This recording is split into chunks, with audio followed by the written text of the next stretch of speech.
The consciousness simulation. What happens when God turns away? Exploring reality as a construct of divine perception. Throughout history, philosophers and theologians have speculated on the nature of reality, often returning to a single profound question. Is existence something independent, or is it sustained by something greater?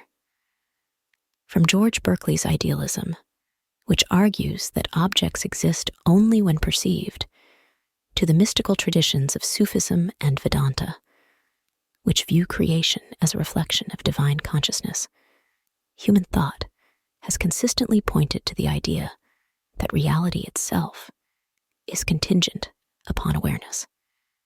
This concept takes on new significance in the age of simulation theory.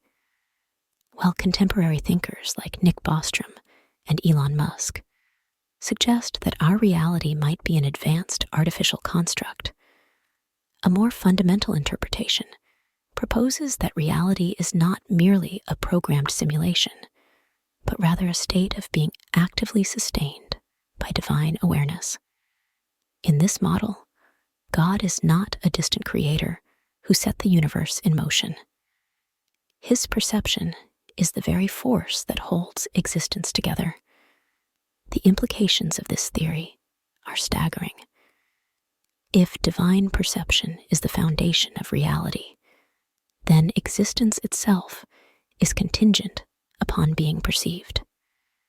This would mean that our individual awareness does not function independently, but rather as a localized expression of a greater field of consciousness. And if this is true, then the most terrifying question is not whether God exists, but rather, what happens if he stops perceiving us? Reality as divine perception.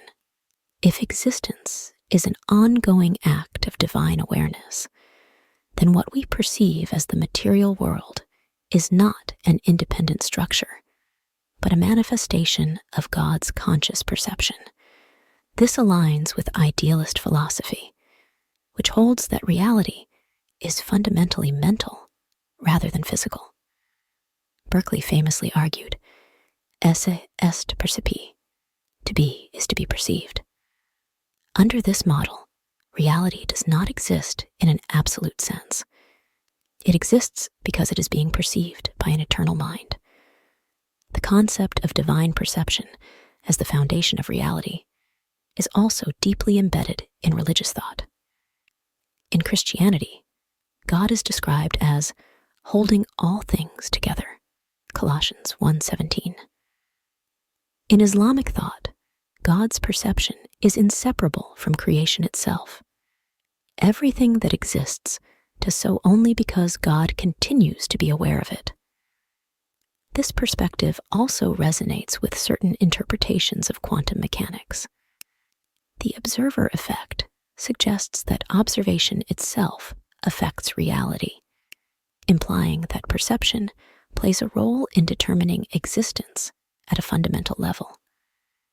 If divine perception operates in the same way, but on an infinite scale, then it follows that God's awareness is what gives structure to all of creation. In this framework, our individual consciousness is not independent, but rather a fragmentary participation in the divine awareness that sustains reality. If we exist within this field of divine perception, then our continued existence is contingent upon remaining within it. The question, then, is whether we can sever ourselves from divine awareness. And if so, what happens when we do? The consequence of separation. Hell as the absence of divine perception. If reality is sustained by divine awareness, then separation from that awareness is not merely a spiritual loss. It is the loss of the very foundation of existence. This understanding reframes the traditional religious concept of hell. Rather than a place of active punishment, hell is a metaphysical state of exile from divine perception. This idea is reflected in religious texts across traditions. The Bible describes hell as outer darkness, Matthew 8:12, a place not of divine wrath, but of divine absence. In Islam, hell is often depicted as a realm where souls are cut off from divine mercy, left to experience the consequences of their own severance from God. If God's perception provides structure to reality, then a consciousness removed from that awareness does not simply cease to exist. Instead, it collapses inward, becoming trapped within its own fractured state. Without divine perception to anchor it, it loses access to truth, coherence, and order. C.I. Lewis captures this idea in The Great Divorce, where the damned are not actively tormented, but imprisoned within their own distorted perceptions, unable to escape the patterns of their own minds. Similarly, Dante's Inferno portrays souls who, though fully aware of their suffering, are incapable of change, not because God withholds mercy, but because they have lost the capacity to recognize or accept it. This suggests that hell is not a punishment imposed by God, but rather the inevitable consequence of a consciousness that has severed itself from divine perception. When God turns away, he does not actively condemn. The soul simply exists in a state of disorder, endlessly consuming itself. Can a lost soul be brought back? If divine awareness is what sustains existence, can a soul lost in hell ever be restored? Religious traditions across cultures suggest that intercession may play a role in redirecting divine perception toward the lost. In Catholicism, prayers for the dead are believed to help souls move toward salvation, implying that divine perception may be reoriented by the consciousness of others.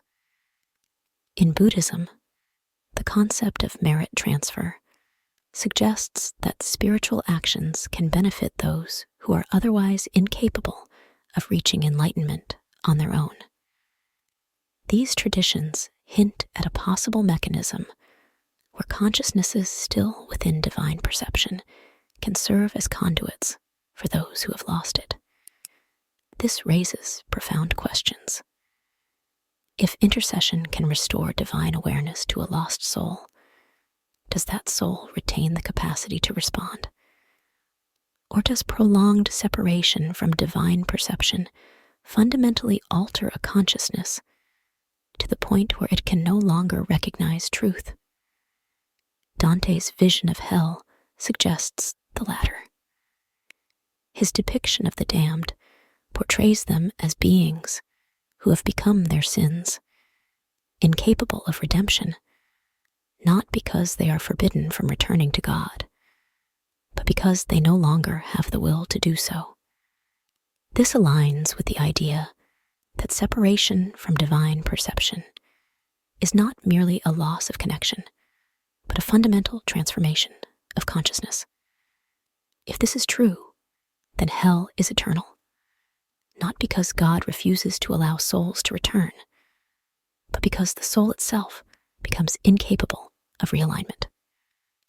The longer a consciousness remains cut off from divine perception, the more fragmented and self-referential it becomes, until, at some point, it loses the ability to recognize or accept reality itself. A new understanding of free will and salvation. This framework reshapes the concept of free will.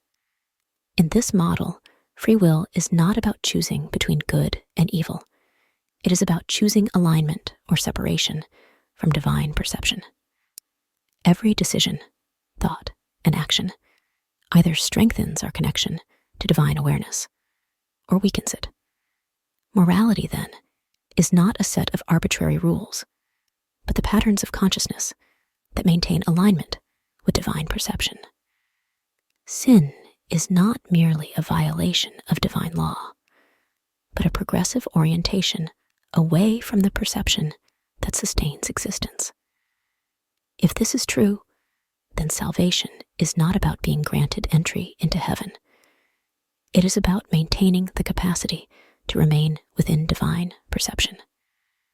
The real danger is not divine judgment, but divine indifference. If God turns away, he does not punish. He simply no longer perceives. And when that happens, there's nothing left but ourselves.